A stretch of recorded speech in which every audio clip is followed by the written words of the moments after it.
Megan, and I'm here to bring you a quick science experiment. I'm going to show you how to fill up a balloon with just baking soda and vinegar. You're going to need one plastic bottle, 1/3 cup of baking soda, 1 cup of vinegar, and 1 balloon.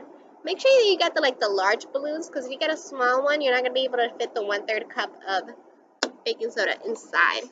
So I already went ahead and I filled up my cup with vinegar, and I used a funnel to put my baking soda in my balloon. It is quite messy when you do this experiment.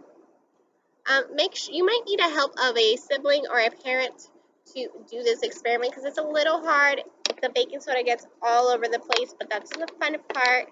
You're going to wrap the top of your balloon in your water bottle, just like this. Make sure it's on there tight, and then you're just gonna fill, drop your balloon in there, and see how it fills up.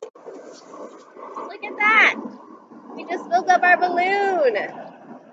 And that is our experiment for the day. How cool is that? I hope you guys have fun making this quick experiment, because I know I sure did, even though it was a bit messy. But yeah, that's all you need is vinegar and baking soda. Bye, my little friends.